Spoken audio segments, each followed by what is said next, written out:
The Dallas Cowboys aren't making a spectacle out of Micah Parsons' return to AT&T Stadium on Sunday. Dallas will not play a tribute video when Parsons takes the field with the Green Bay Packers for their Week 4 matchup. The Cowboys traded the star pass rusher in August to Green Bay after a contentious contract dispute. The team has honored former players in the past, including Emmitt Smith and Ezekiel Elliott, but owner Jerry Jones said Parsons' return doesn't call for the same treatment. "I don't think that's appropriate this way," Jones said, via the Dallas Morning News. Emmitt Smith was a different story. That's not to diminish Micah. I think Micah has enough welcome out there, and we just need to show that we've got antidotes for that. Smith spent more than a decade in Dallas and helped lead the Cowboys to multiple Super Bowls. Elliott played 7 seasons with the franchise before returning as a member of the New England Patriots in 2023. Parsons' time in Dallas was shorter, but impactful. He didn't finish out his rookie contract, yet still tallied 52.5 sacks over 4 years, earned 2 All-Pro nods, and made 4 Pro Bowls. Cowboys say Micah Parsons' trade not personal. Negotiations between Parsons and the Cowboys hit a breaking point during the preseason. Jones publicly criticized his star pass rusher with some bizarre comments, while Parsons made his displeasure clear through his actions and a public trade demand. Despite the fallout, Jones has maintained that he holds no hard feelings toward Parsons and stressed that the move wasn't personal. "Not at all. It was nothing personal. I told you I like Micah. There was no issue regarding feelings relative to the negotiation. Certainly not on my part. It was just par for the course," Jones said. "The facts are, the negotiation was ongoing.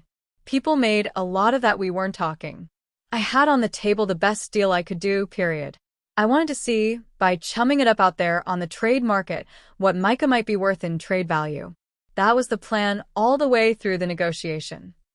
Micah Parsons downplays facing Cowboys. Parsons has also downplayed the matchup with the Cowboys.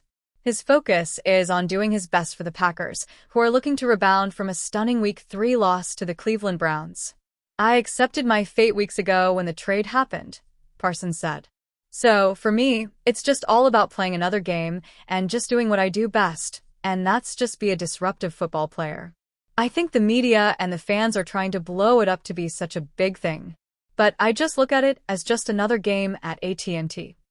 He did admit that having to get after his old quarterback, Dak Prescott, will be painful. "It's going to be painful," Parsons said. "That's my guy. He was always like a good mentor for me.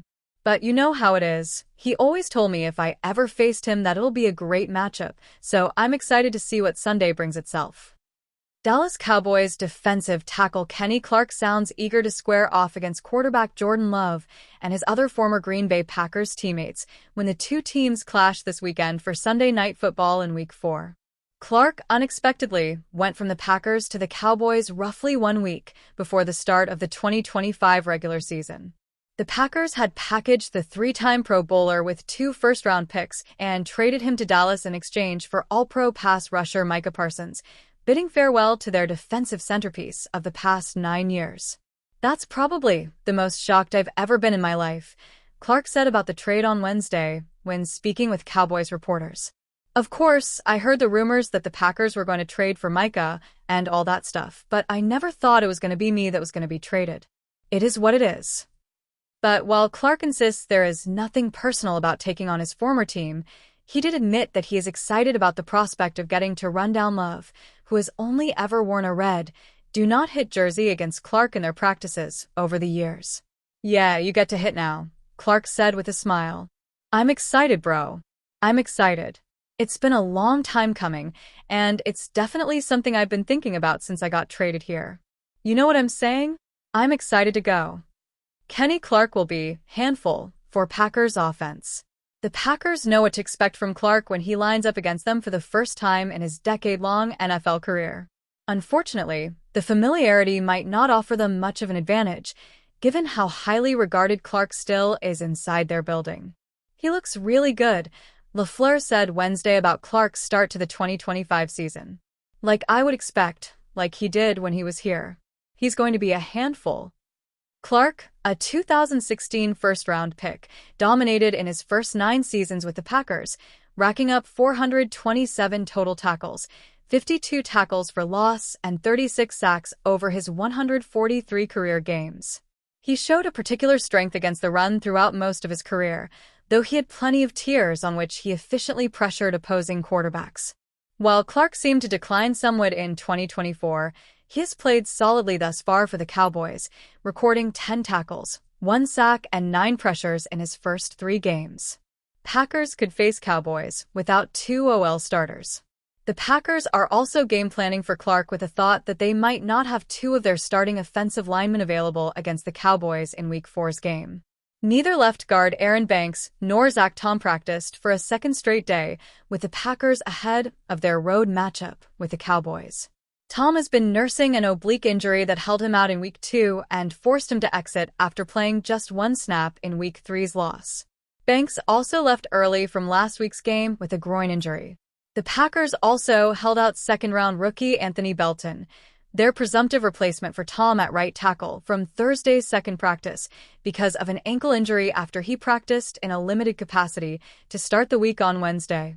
While the Packers will have 1 more practice to better assess their injured offensive linemen, they could find themselves at a distinct disadvantage against Clark and the rest of the Cowboys' defensive front if they are down 1 or more of their starters. Either way, Clark won't be focused on catching up with his buddies, only on winning. "When it's game time, I'm in the game," Clark said. "If those guys want to come up, I ain't seeking it out. It's all love, and they know it's all love. After the game or before the game, we can do that, but I ain't seeking out for nothing. I'm trying to win the game. I'm going to play my ass off and do everything I can for us to get a win." The Dallas Cowboys won't make another trade on par with Micah Parsons anytime soon, but the team could make another trade before the trade deadline this year. Bleacher Report's Alex K. suggests that the Cowboys ought to trade defensive tackle Mazi Smith, who has a 4-year, $13.27 million deal with the team. Smith hasn't lived up to that contract thus far amid 18 defensive snaps in 1 game, and K projects that the Cowboys could get a 6th-round pick from him. K named the Buffalo Bills and the Indianapolis Colts as potential suitors. A former first-round pick from Michigan, Smith could give either AFC playoff contender depth on the offensive line. The start to Smith's career has been underwhelming, to say the least, even though Dallas has given him plenty of opportunities, K wrote. Smith has appeared in 34 games and played 848 defensive snaps since being drafted, but has recorded just 54 tackles. It's clear that he's fallen out of Dallas' game plan, especially since the team added Kenny Clark in the Micah Parsons trade, K added. The fact that Dallas has a mostly new coaching staff this season does nothing to increase Smith's chances of becoming a long-term building block. Smith is a 6'3", 337-pound, 24-year-old who could interest teams seeking a developmental interior defender, K continued. If the Cowboys aren't going to develop him, they should be interested in getting whatever they can in return. Mazi Smith addressed early season benching. Smith talked with the media earlier this season about not getting playing time ahead of the Cowboys' Week 2 game. "I'm just trying to do what's best for the team and listen to my coaches and do exactly what they say, whether I'm playing or not," Smith told reporters on September 12 via the Dallas Morning News.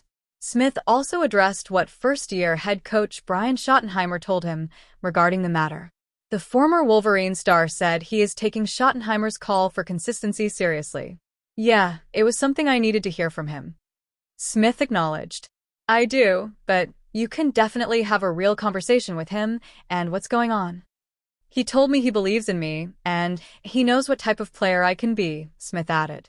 Smith had his first playing time of the season when the Chicago Bears routed the Cowboys 31-14, and Smith didn't tally any stats in his 18 snaps.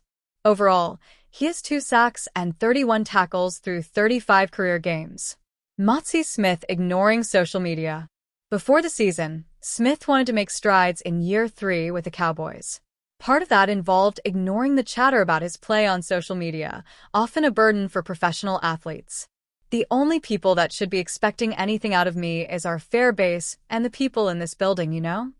Smith told reporters in July.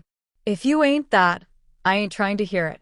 And even with a lot of people on social media, I really ain't trying to hear it." That said, Smith doesn't minimize the reality of where the Cowboys selected him in 2023. I'm a first-round pick. There's expectations and all that, Smith said.